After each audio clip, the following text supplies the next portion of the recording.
Very well, welcome back. This is KBC News Check, just in case you've just joined us. And in the second hour, we are looking at the state of the nation. And as mentioned earlier on, is that the finance bill is going to be tabled to Parliament this day at 2 p.m. But before that, today is also a solemn day as we commemorate and remember one judicial officer who was murdered, a principal magistrate who was murdered in Makadara last week. And today, actually, the CJU is going to be leading judiciary in mourning her. And let me introduce my panel of experts first. Beginning from my immediate left, we have Kimani Mwangi, who is a leadership and governance expert. Karibu sana, Kimani. Asante sana. Just next to him, we have another commentator, political analyst, Gibson Gisore. Gibson is also an advocate of the High Court and also a lecturer in one of the universities here in the country. Gentlemen, karibuni sana. First things first, maybe 2-3 seconds, moment silent for our departed principal magistrate.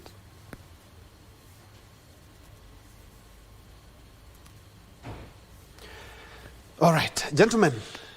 The country has been treated to a number of things in the last just 4 or 5 days, politics and the finance bill. But before then, because it's going to be forming the bulk of what we'll be discussing, let's first of all have a sneak peek of what transpired last week. On Thursday, the budget actually statement was presented to Treasury, a 3.92 trillion budget by Professor Njue. If those slides are ready, we can have a sneak peek of that. All right.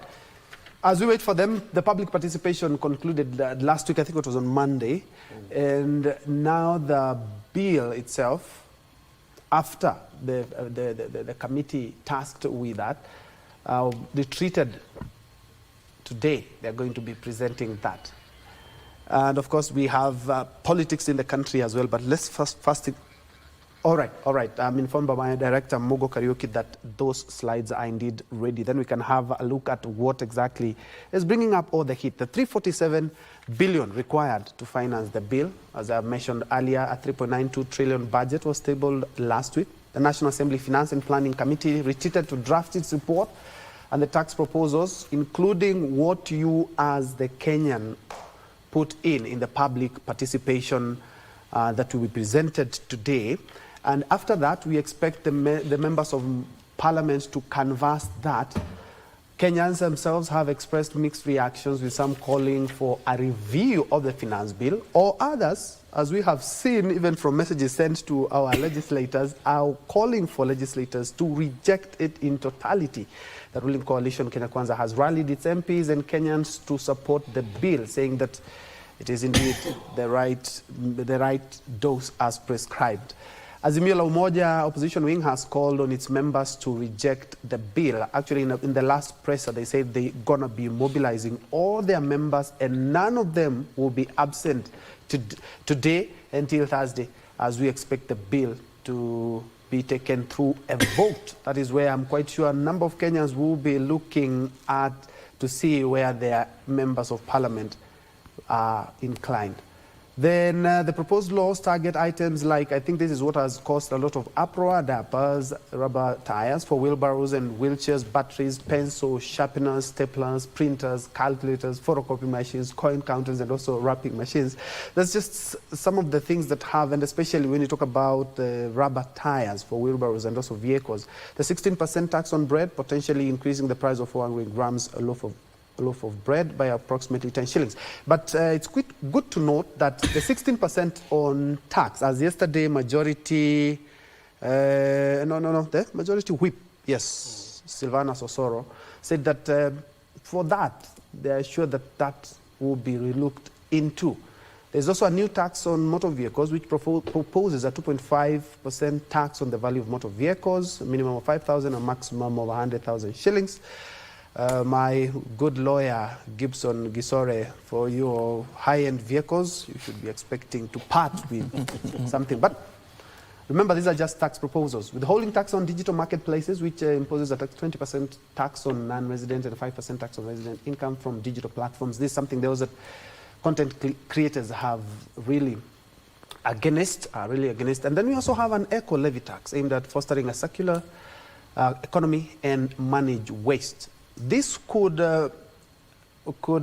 bring up the price of bread and other essentials that use packages, right? Yeah. The Transport Ministry plans to increase fuel levy by 7 shillings per litre of petrol and diesel, which would push up the levy to 25, up from the current 18. It's 18 shillings, not 18%. That's an error in that report. And Kenyans have also expressed their mixed reactions. I do remember, if there's somebody who's going to be cornered, is the MP who decides to go against his people. But, gentlemen, looking at some of the tax proposals and what we have witnessed in the last 2-3 days, Kenyans going into to send messages to leaders. Kenyans talking about we need to reject this bill. Many of them haven't actually, Kim. Yes. Many have not mentioned where we have issues. Those who talk about supporting the bill in its entirety, and those who are castigating it, wants it to be rejected in its totality. We haven't had people recommending something apart from the public participation. Companies, you say institutions last week, talking about why they call this bill draconian. Yes. I think it is normal of Kenyans to demand that the bill be rejected in totality, because after all, they are the taxpayers. But at the end of the day, we need those taxes. Yes. And you know, who wants to bear an extra burden besides what we're already bearing as people? So it is normal and justifiable at it for people to demand that all those taxes be dropped in totality. But at the end of the day, it is also good to note that when we have budgetary estimates, and you know, the budget has the revenue side and it has the expenditure side. The revenue side is where the finance bill and appropriation bill comes in, because the finance bill is the one that provides formulation on how the revenue shall be collected. You cannot collect money that is not based in a law. The lawyer would explain that better. That for you to collect any money from Kenyans, you have either to institute it in a law or to amend a law that suggested otherwise. So the finance bill comes in to provide a formulation through which whatever income collecting method is suggested is implemented legally. Then there would be the appropriation bill that instructs withdrawal of funds from the consolidated fund for usage by the ministries. So we definitely must have a finance bill that will guide us into collecting these levies and the taxes. What is most important is our MPs to look into the bill and become sober arbitrators between the government and its people. They know the burden we are bearing as a people, but again, they also know the need for finances by the national government, and therefore they must arbitrate between the two, rejecting some, accepting some, because the government has its own projection in ordinary revenue that it is estimates to collect through taxation. And this bill was going to help the government to collect around 350 to 400 billions, with the government estimating or projecting to collect 2.9 trillion in terms of ordinary revenue that comes through taxation, part of which is to be anchored in the finance bill. Then if you reject it in totality, you're already increasing the budgetary deficit from the 514 to say what the bill was to collect. If it was to help the government to collect an extra of 400 billion, then you are increasing the deficit to almost a trillion by rejecting this one. But again, if you strike a balance between, like what I've seen them do, apparently they've removed the motor vehicle circulation tax, they've removed the eco tax. I'm not so sure. They are proposing to lower and the bread as well. The bread as well. But this is just what we are hearing from the leaders. I think it is formal. As for the press done by the Finance Committee yesterday, those are the things they informed us. Yes. So we would expect that is so far, that is consensus. That as a Finance Committee, after looking at all the proposals and the memorandums that were issued by the people during the participation, they've agreed to remove those ones. Yep. So at least the bill that will be tabled in Parliament has already undergone some changes, a little bit favorable to Kenyans. And the MPs still have a say because they will be discussing the bill. They could still propose further changes. Yeah. So we wait to see what has been formally withdrawn from the bill and what will be the input of the MPs. They've been called for PGs. The Kenya Kwanza has called the MPs for PG in the morning. I'm told that the Azimio has called, the ODM to be specific, has called its members for PG in the evening. So by the time the bill is tabled, there will be, again, that stand by the parties, whether this one comes to reject in totality or it comes with its conditions that we must get this out of the bill for us to pass it. So we are yet to see what transpires. What we know is that by before July 1, the president must have assented to it because the financial year begins July 1 and there must be a finance act by then that will be guiding the government in collecting the funds. Yeah, and Gibson, I'm looking at the finance bill and away from all the politics that we have been treated to in the last couple of days and weeks. Incidentally, the Deputy President hasn't mentioned anything regarding the finance bill, which is one of the avenues of collecting taxes that also cascade to his office as well. And Kenyans have noticed. He's the second in command. Yes. Away from the politics, he hasn't mentioned anything regarding the finance bill, whether it's good, it's draconian, or whether it needs some amendments. I think, thank you, Troy, for inviting me. It has been a while. Yeah. I'm glad to be back. Regarding your question, I think the Deputy President is being very, very intelligent, and is also trying to play safe by applying self-preservation tactics. You do realize the politics happening right now in the mountain is one way he's trying to endear himself to the people. I think recently he did say that you guys are saying all sorts of things, but me, I'm listening to the ground. So that listening to the ground in itself must have told him that, you know, the king is naked. So you don't need to also go get naked with him. So you only need to also engage in some tactics which, of course, are going to help you preserve yourself and endear yourself to the people on the ground. And whether that works for him, because now you will have to please one and, of course, make the other one not so happy. But politics is politics. At the end of the day, he needs to have a position. And we need to hear his position because we didn't elect him to go and become a pacifist or to play safe, because we need, leadership is about leading from the front, not leading from the back. Waiting for people to say all sorts of things and then you just say, wamesema. You know, that kind of politics does not apply in this era. One thing I like about Kenyans now, and in regards to what my friend has said, is that you do realize now government is listening to people. Parliament is already listening and implementing Maybe some Parliament, because yesterday, Yes. Archbishop Muheria and a section of the clergy actually urged the leaders to listen to the people. Yes. The DP said he was listening to the ground, but Archbishop talked about listening to the people. I don't think some of these people are listening. They are. From where I sit, I'm seeing some very good development. In law, there's something we say, there's no taxation without representation. And clearly we are seeing that whatever public participation views which were given, they are already causing an impact.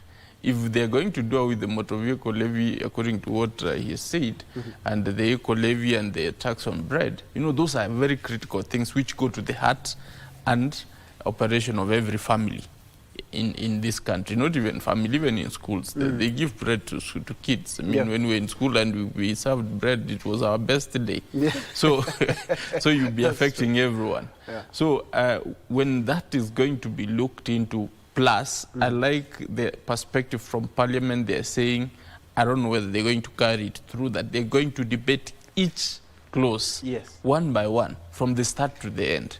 Then we'll know how your member of parliament has voted. That is representation. Because you have elected this person, you need to see how they're representing you. If he votes for something, it better be something which you really support. If he doesn't, I think already the pressure on the members of parliament is very rife. We saw somebody, I don't know, I think clicked the numbers of all the members of parliament online, and the pressure was real. They had to switch off their phones.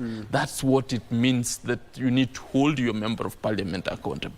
And by holding him accountable, by extension, we get them to participate in terms of making decisions. Some of these cases, the number they used to campaign is different. But now somebody went and got their active numbers, and now the electorate can be able to hold them accountable in very many ways. So, I mean, if you are my member of parliament, I sent you a text. So you can't say that I didn't tell you. So and playing the devil's advocate. That's a very interesting scenario, and I think, those are real threats that if you don't go by our wishes, you're not going to elect you. Yes. I will have something very valid to say that this guy, I even advised him as a professional and he didn't follow. I think we should open up another discussion in regards to how the recalling the MPs. But away from that, playing the devil's advocate, I'm looking at what the many members of parliament said. Yeah, they were just getting threats and don't vote for the bill. Playing the devil's advocate here, with all fairness, they didn't offer solutions. They said, you're telling us to throw the baby together with the bathwater. You haven't given us any recommendations. Do they have any justification to say that? They don't, because essentially, I mean, when you also get your electorate, it's like a public rally. You don't expect a public rally to be a proper public participation forum. So you don't expect Kenyans to give you answers. There are answers which have been offered through the various memorandums which have been sent to them. There are various professionals who have given presentations before them. And we have the Public Accounts Committee, the accounting body, the Law Society of Kenya. We have given our memorandum in regards to what we feel, especially on issues of double taxation. It's not even now, we're not even talking about double taxation, we are multiple taxation on the same item. For example, the issue of the motor vehicle tax, I mean, you realize that everything about the vehicle has already been taxed. You cannot again, with the old vehicle, which I've already driven for 5 years, you tell me again, now also pay some tax on it. Yes. While every time I fuel, every time I buy the tires, I'm actually even paying so that becomes a multifaceted taxation. So those are some of the strict things which we wanted to be relooked at, because they even go against the underpinning principles of taxation. Because you do realize, I think he has alluded to it, that you cannot tax without a law. Now, this law is supposed to be underpinned on some principles of some doctrines. Now, if such taxation does not obey any of those or offends almost all of those, then that taxation, as we always say, is something else. It's either repugnant or it becomes non-compliant to the principles of good governance. And Kim, away from the layers of taxes, during the budget last week on Thursday, the pending bills were overlooked. And a number of people, they are talking about pending bills that they went basic 2005. To be specifically, we have pending bills of around 640 million. Million. No, billion, yes. Billion. And we allocated 15 billion, by the way. That is mocking. the people who are owed by government for having supplied to the same government. Yeah, the funny thing is that they're talking about they are going through the verification process. Yes, we know there was a committee that was formed to verify the pending bills so that you don't pay for ghost supplies, which is okay. But again, with 640 billion owed by the people, owed by the government to the people, and then you allocate 15. It is, for lack of a better word, it is an insult to those who are owed by the government. They ought to have done better. At least, they would even have allocated at least a quarter of the money owed, at least 150 to 200 billion. Yeah. They say, let's pay those we already done Because in as much we're talking about a verification process, we're talking about pending bills dating back to 2005. At Plus, least in 2005, we have almost 20 years of verified. Plus, you see, verification means that you're verifying one supply per supply. And then because you've been working, it is good to assume that you've done some verifications. It would be fair to dispense with those you've verified.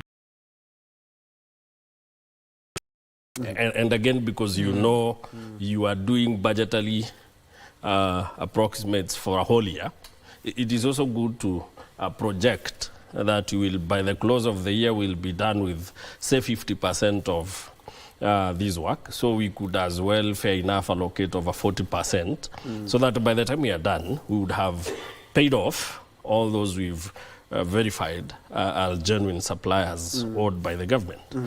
Because you see, when you talk of 640 billion owed, it tells you to what extent we've also shrunk our GDP. Because this is disposable income that you are holding that would have sparked growth or macroeconomic activities in the economy. So just like income tax, negatively affects GDP because it lowers investments and expenditure by households. This one also means that there are people who used their own money to procure whatever they supplied to you, but then you've held their money, both the profit and their own investments. So you've shrunk your economy by 640, because if you had paid it, these would be money-making circulations in the economy already. So it's a very bad thing by the government. There is a law, if I'm not mistaken, Bonawakili, that was put in place, suggesting that the government should only procure what it is ready to pay for. Yes. If you have What not is budgeted, budgeted if you have not budgeted for procurement, then don't procure it. And so it was even extended to the county governments, that you can only procure that which you've already set aside money for it, so that you don't torture these people by having them auctioned, having foreclosures in their properties, right? Others dying. Yes, others succumbing to depression and other mental illnesses because of the torture you've taken them through, having to rearrange their living standards and lifestyles because of their money you've kept. And again, it is an expensive affair, because if I'm a supplier to the government, I know you are going to take 3 years to pay me, then there must be what we call time value for the money. If I'll take 3 years to recoup my money, then I might as well charge you some interest, make a profit of not less than 100%, because this money I'll recover it in 3 years. So there is that aspect we call time value for money. If you're to take 15 years to pay, 15 years to pay a loan, you're not going to pay the loan you took. You will pay almost double that loan because of the time value of the money. So it has been expensive to supply to the government because of the way it takes long to pay. So suppliers, that is why you hear, people don't understand why you hear a pen like this one, which would ordinarily go for 500 shillings, you hear the government procuring it at 1,200. Firstly, there is the corruption element, because there are those who will tell me, I'm not going to give you the tender if you haven't allocated part of my money there. But again, there is the supplier who says, I bought it at 500, yes, but you guys will pay me after 3 years. So I want you to pay me 1,000, so that at least 500 is my for my waiting. So that is why it is expensive. But if you if you give a tender for that which you've budgeted for, it means then I'll be paid immediately. I'm done with my work within 90 days. Okay. Then I have no right to make more than maybe 30% profit on top of what I supply. Yeah, Wakili, looking at what Kimani is talking about in regards to the pending bills, we're talking about 2005, from what the Treasury CS talked about in a presser, that some are dating back to 2005. That 600 billion, to be very honest, our finance bill, we're talking about only 340 billion. That is twice the finance bill that we are talking about this year. And when you talk about laws, this is somebody who has grounds to even sue the government. IVA is applied in 2005. You're talking about 19 years ago. Imagine. And I haven't been paid. This is shrinking the economy. I can assure you, Troy, that these people have gone to court. They have judgments. Others are even on appeal levels. It's only that maybe they have not gone to the Supreme Court. But having a judgment against government is just a paper. I mean, because the government does not. There are orders which government does not respect, but the one they don't respect most is the one on payment. Because they just tell you don't have money. What do you want to do? You can't auction government properties. See, that's where now you hit a brick wall. So they tell you, just wait. In any case, you took us to court. Now it becomes a crime taking them to court. So, but looking at it, I think, as Kimani is saying, we need to have a very clear law on how government is behaving, because that those are monies which should have been able to help the economy grow. If you throw 600 billion into the economy, I'm sure we will not even care about the taxes, because the money will be enough to circulate around the economy, and there will be a lot of business to be done. Not with the governments this time, but but with the private sector, because they will have a lot of disposable income, and that will be able to have a multiplier effect. But when you starve people their legitimate monies, you make them suffer psychological anguishes, you make them go to depressions, you make them to lose their status and self-esteem in society, because you deprive them of their esteem. And that is something which we need to look at as a country, because that's now government stealing from its people. Because why will you be holding my money for 15 years and you keep saying that you are verifying? If I did a road in 15 years, and most probably for Kera, will that road be even there? Most probably by now it could be tarmacked. Yes. So what are you going to verify at this point? And it has been already, someone else might have been done it like 5 or 10 times over. Yes. So what are you still verifying? Let's just agree that let government be able to come up with a clear formulation. In court, we have, when we have a backlog in cases, we call all the judges sometimes, and from all the stations, if it's in Kerugoya, they go there for a whole month. They work on the backlog so that they reduce the cases. Government should be able to collect all disposable resources, put them towards settling these debts, so that these people can be able to be paid, especially the old debts. Let's say all the pending bills should be able to maybe go back 2 years only. Let's clear the rest behind, so that we don't keep reinventing the wheel. We are just moving and creating more and saying we are still verifying. Verifying is just an excuse. They just don't want to pay. But then you might say that, they don't have monies. When you don't have monies, you come up with clear strategies on trying to you restructure the way you are engaging. At no point does government procure services for something they have not been able to budget for. So I don't know how exactly these pending bills come up. It means either somebody is engaging in some funny tricks and the government is allowing it. And by allowing it, it means government is sleeping on the job and wants to impoverish its people. That's all I can say on that particular area. Let's look at marshalling numbers, Wakili. And I'm looking at what is happening in Parliament today in the afternoon. But you've heard Kimani has talked about the opposition, Azimio, are marshalling their troops. The head of state has a PGM at State House today. And Kenyans, there are some circulations, were circulating papers occupy parliament. So they are also marshalling their Everybody's numbers. busy. Nobody is being objective, if you ask me, because this is a war. This is a war, so there's no structured way in dealing with it. I didn't want to use that word, but everyone is drumming. Yes, the war drums have been. Everybody has segregated himself into cocoons. Yes. But we need to be objective, because if this bill is draconian, whether I'm a government allied MP or not, I shouldn't vote for it. If this bill is good, even if I'm from the opposition, I should be able to support it. Yes, I fully agree with you. But you know, Kenyans are not looking at it that way. You know, already the alarms have been sounded that you're going to be taxed for your vehicle, which could be even moribund and stuff because you can't drive it without insurance. Yeah. So when somebody tells you that, you know this person wants to finish me. So you want an ask go high. So you are like, now I need to be ready. This can't happen. Somebody is going to tax your bread, which you've been buying. You know, the issue of bread causes revolutions. Most of the revolutions which happened in the world is about bread. The greatest revolution on earth, the French Revolution, was all about bread. And a very silly statement given by the Queen, Marie Antoinette, saying that if you can't eat bread, why don't you eat cake? And that sparked a serious revolution, which had multiplier effect. I don't know whether you know that. You know, the French Revolution is what gave rise to the American independence. Because after it succeeded, then they were able to go and help Americans finish their civil war, which gave rise to them having the Constitution. So it's very important that we know that these things, we should not joke around with them.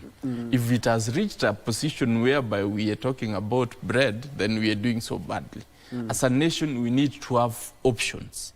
And we have not really run out of options. I don't think that as a nation we have run out of options, that we can just now start taxing bread.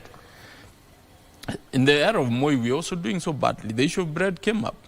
Moi said you cannot touch bread. The only thing maybe you can do is reduce the size. That is when it was reduced from 600 grams to 400 grams.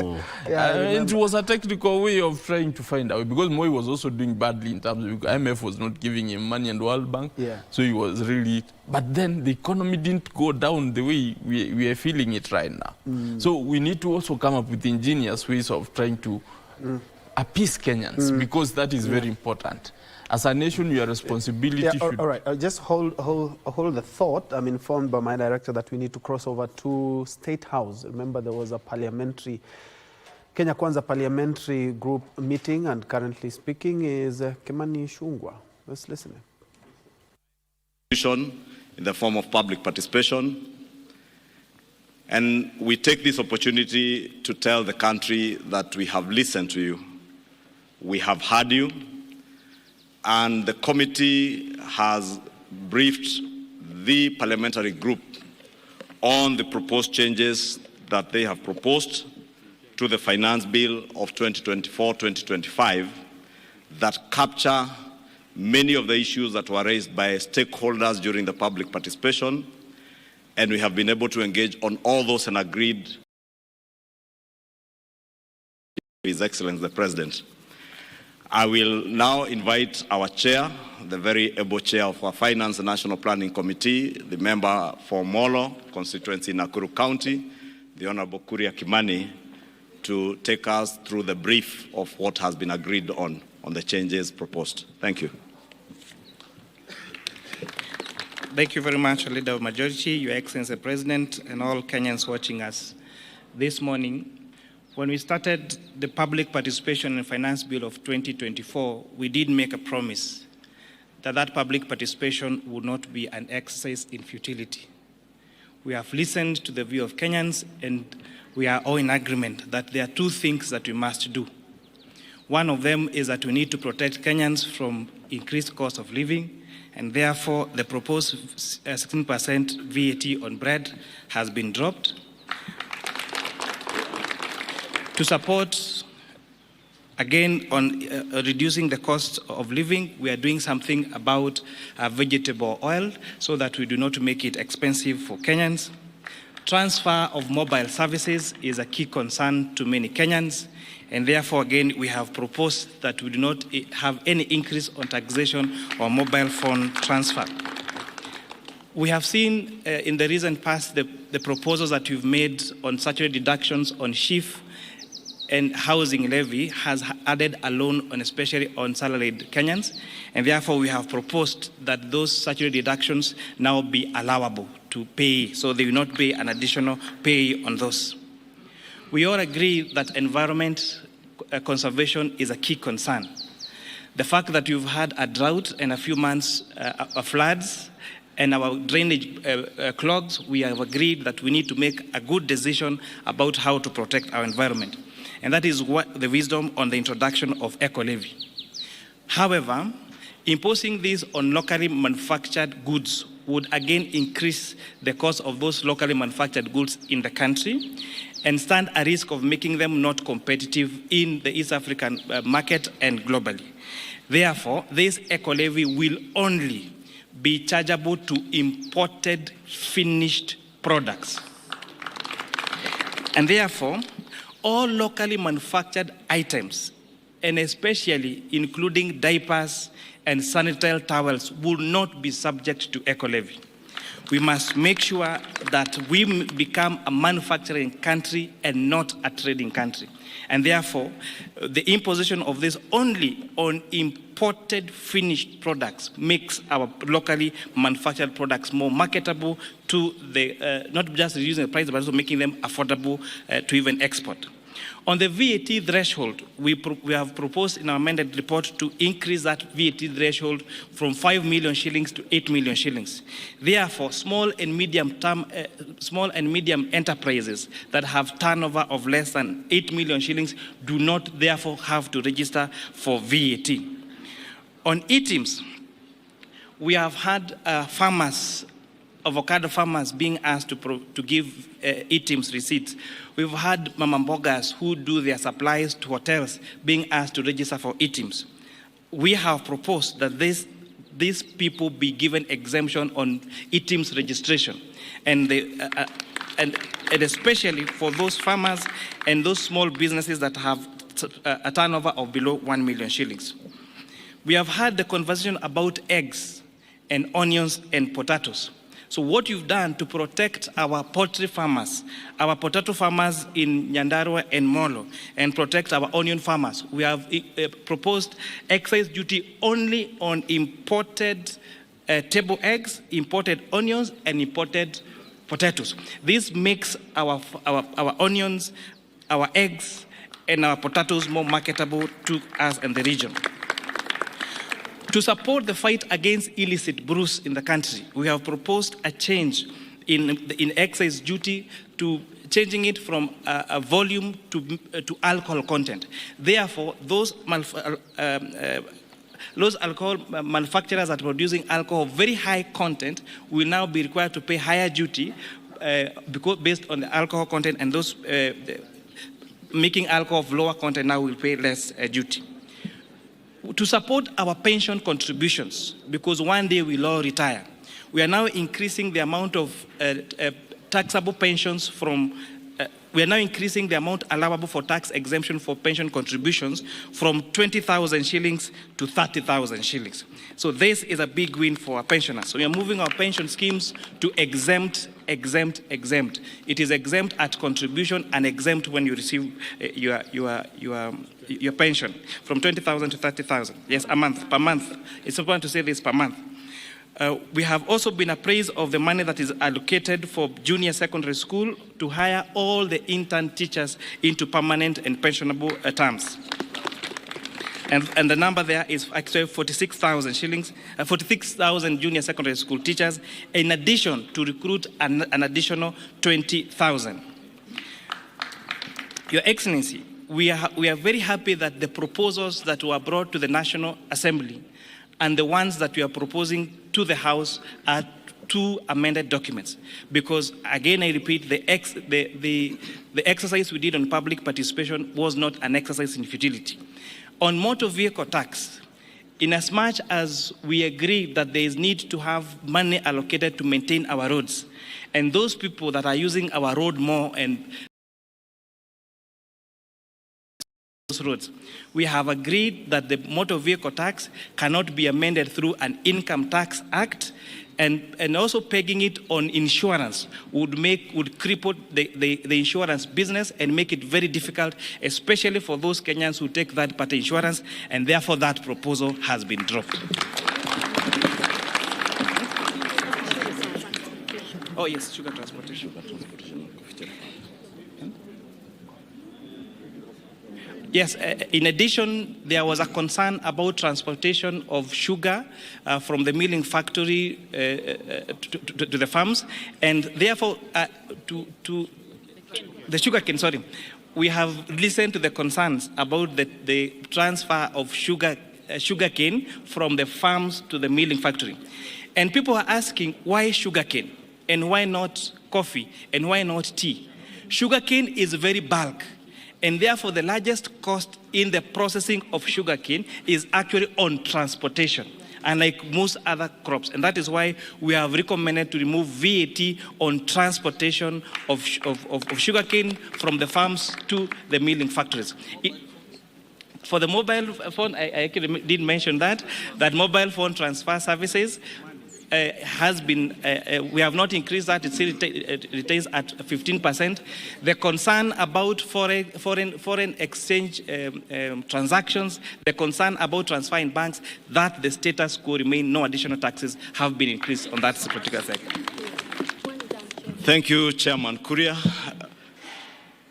Members of the press, I think as you have heard from the changes that have been made to the proposals in the finance bill, which will be tabled this afternoon in the National Assembly, I think it's important to mention to members of the public, including the public-spirited Kenyans who had intended to occupy Parliament, that there is absolutely no debate today. It's just the tabling of the report. Debate shall begin tomorrow morning, the whole of tomorrow, and continues to Thursday, and will allow time over the weekend for possible amendments from other members of Parliament. You may have realized from the amendments that we have done, there are a number of things that we intend to achieve.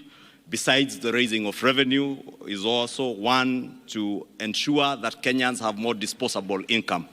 You will notice from the changes that will be proposed by the chair in the report that you table this afternoon, we are devoting more money back into people's pockets, especially the employed Kenyans who have been contributing to the housing levy. The housing levy has been proposed together with the Social Health Insurance Fund, the National Social Security Fund, and now the housing levy to be tax deductible. And that will ensure that what will be subjected to pay as you earn will be an amount less than what was there before. And therefore, more disposable income will be going to many employed Kenyans. The second thing that we intend to do is to encourage savings and investments in our country through the proposals that the chair has stipulated in terms of pensions, the allowable deductions that have been increased for pensions contributions. There's also an allowable deduction on post-retirement medical schemes to ensure that people start saving for their post-retirement, and those post-retirement savings or contributions into a medical scheme to cater for your medical care after retirement will be tax deductible and therefore tax-free. The other policy proposal in this finance bill is the protection of our local manufacturing industries and our farmers. We as a country have made huge investments with our farming communities, and therefore we are intentional on protecting those farmers. That is why you hear the proposals to levy excise duty on imported potatoes, imported table eggs and onions, and also the imposition of eco tax or eco levy on imported finished products. And I think, as the chair has emphasized, it is imported finished products, because when the chair and the finance committee listened to stakeholders, especially the Kenya Association of Manufacturers, a very good case was made for protection of the local manufacturing industry. Therefore, to protect our local manufacturing industry and create jobs within our economy on imported finished products, right from the borders, the motorcycles, to sanitary towels that are imported, and diapers and all that. Therefore, I think we'll close it at that, unless, Your Excellency, you have something more to add. Okay. On the transport side, on border borders, there has been a concern about introduction of excess duty on motorcycles. Again, the decision that we made last year to incentivize local assembly of motorcycles have seen a lot of institutions set up local assembly of motorcycles here in Kenya. There is no reason why we must import a complete finished motorcycle from China.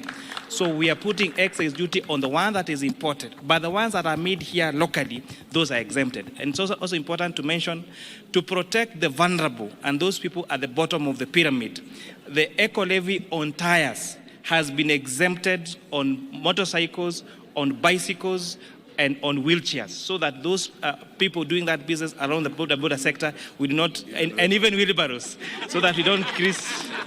So there is no worry, there is not going to be increase in the price of wheelbarrow or motorcycles or tuk-tuks or bicycles. Thank you very much. Or mkokoteni. Asanteni, there is lunch. Karibuni lunch. I just want to hug you because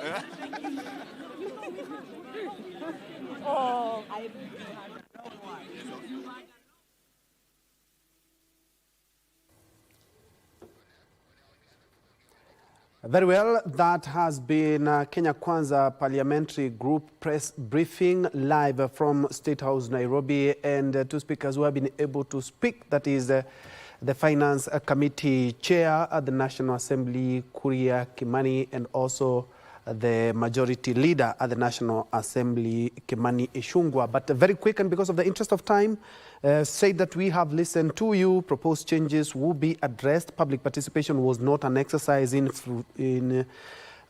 was not just an exercise in futility. Reduction cost of living, VAT on bread drop, transfer the levies that were supposed to be added in terms of mobile phone money transfers has been dropped. Social health insurance fund, housing levy, and other deductions will be deducted before the pay as you earn, just to try and get something into the payslip for those salaried employees. Eco levy will be on imported finished products only. Diapers, sanitary towels, the proposed taxes have been dropped as well. Then eggs, potatoes, onion, no excess duty on only on imported eggs, potatoes, and onions. And for the lovers of the likes of whiskies and the Makalis, if I may use that word, they will pay higher levy on motor vehicle drop. Just to mention a few more: disposable income to salaried Kenyans. They want to encourage savings, and excess duties on motorcycles, wheelbarrows, bicycles, said even them kokotenis. That's just what the parliamentary group has been working on since morning. As I had mentioned earlier, is that they were having that meeting from morning to canvass that. And something else is that today is just tabling of the finance bill. Say the debate will be from tomorrow morning. Let me have my experts here to give us a feel of what that speech means. Maybe I begin with you, Akili.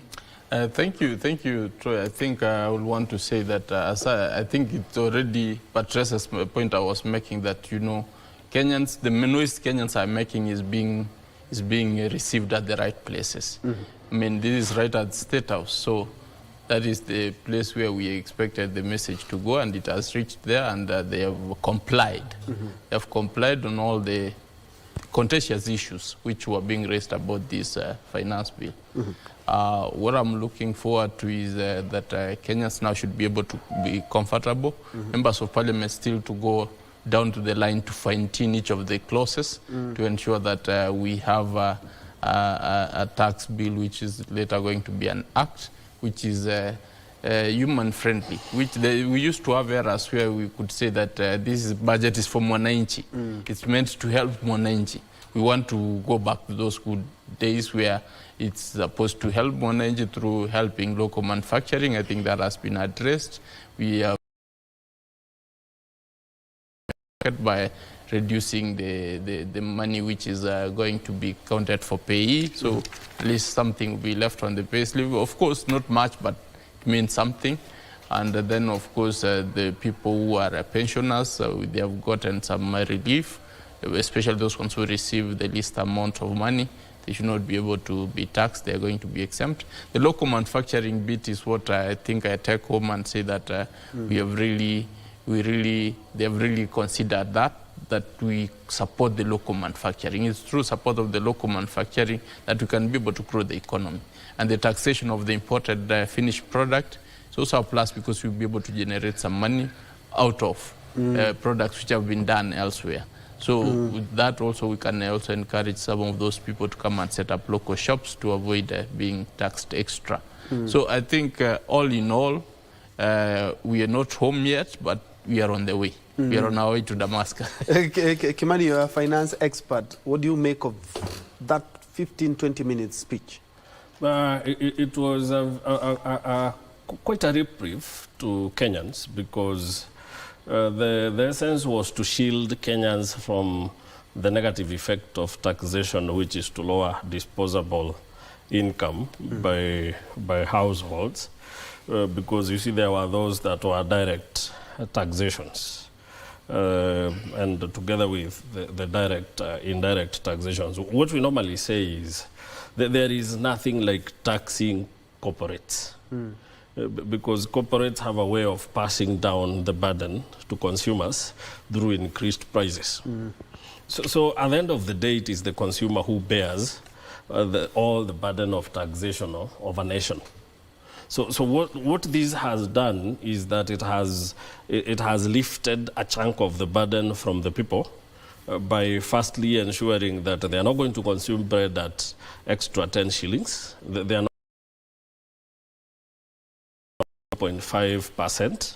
They are not going to pay for diapers that are locally manufactured at extra costs. I don't know why they didn't touch on the edible oils, because I had heard that would also be reduced, that it would remain as it is, because you know they were proposing 25, they had decided they would bring it down to 5. I would want to imagine it is forgetting, because that is what was going to increase the prices of finished products very highly. Because you know when you subject it to 25% taxation, you are increasing it to almost 80 shillings and above, which was quite dangerous. So I would imagine they've forgotten. And if they haven't, then I would still insist that our parliamentarians must push it down to around 5%, as they had said. So I would say it's a good thing. And at least, like they've said, it is true that public participation was not an exercise in futility. It really mattered to them. And we can only tell our members of parliament, and especially the committee, that they did a good job. Now, ours is to call upon the members of parliament, even as they debate. The debate is not yet closed. There is still room to push the government for more favorable tax measures that would spare Kenya the extra burden. All right. And because of the interest of time, this is something that is going to be conversed both in media houses, in our news reports. But it wouldn't be justice if I never mentioned in judicial staff security, having worked as a court reporter for a number of years, for around 4 or 5 years, and you being an officer of the court, there's judiciary staff security, something that also has been in the conversation of Kenyans. I'd like you to mention something in regards to that. It is indeed sad, Troy, that we lost Principal Magistrate Kivuti the way we lost her. Because she just woke up one morning, said, I don't know whether she has kids, by to her kids or her husband or wherever relatives she had, and goes to work. At the seat of justice, she met her death. Doing her job. Actually. Doing her job. That speaks highly of the level, the heightened level of insecurity which we have. And something also which Kenyans need to know, that she was working under a tent. Under a tent, which is also not one of the favorable working conditions. I'm happy that the Chief Justice has made a decision that no more working from disband all the funny environments for working. Let courts be courts where we have a building, a proper structure, where security measures are already enforced, to ensure that everybody, it's not only them, because it's not only the magistrate who was shot. I think there are some few policemen who also got injuries. I don't know whether they are civilians. It could have been sad. They are also recovering somewhere. So this is a threat to the justice system. We need to look into that. We have had even incidents where judicial officers have been taken by Al-Shabaab and or waylaid by even the people who are in their courts. They just lay a roadblock and deal with you. You know, that puts them at risk. We need to ensure that the judicial police force which was formed needs to be given more strength to be able to provide all-round security for every judicial officer and every user of the public justice system. All right. I'll just give you 20 seconds because my director is telling me to wind up. But somebody asked, why did you allow guns in court? I'll speak for Milimani. I've worked there for a number of years. Is that everyone, including MPs who show up with their bodyguards and have arms, they have to leave them somewhere in a safe. Nobody is allowed to enter the court's precinct with a weapon. So it's also a big question of how this one really transpired. But you said it was outside the court stations, that the makeshift tents. Yes. But away from that, because of interest of time, wrap it up in 20 seconds. I would say it is indeed sad that it happened. But I also want to play the devil's advocate and say, for lack of better words, let's look at both sides of what happened and learn the lessons we have to learn. It is also good that we need to invest in the mental health of Kenyans, because whoever shot the judge and the magistrate and other police officer did is also something out of the norm. So I would say it is indeed sad. 2 people assaulted at the authorities and we had 2 untimely deaths. Should be checked into. There is also lessons to learn from the magistrate. Again, they need not to be so provocative in their decisions, especially when they are not medical experts and somebody claims to be sick. And you know, their relatives have also invested emotionally, and they might not be unstable. So it's also good to look at all that happened and maybe learn the lessons we have. Thank you. Kimani Mwangi, who is a political analyst. Just next to him, we have Gibson Gisore, who is a constitutional lawyer, political commentator, as well as a lecturer at one of the university, a law lecturer at one of the university here in the country. Thank you so much for joining us. My name is Ben Troy Njue.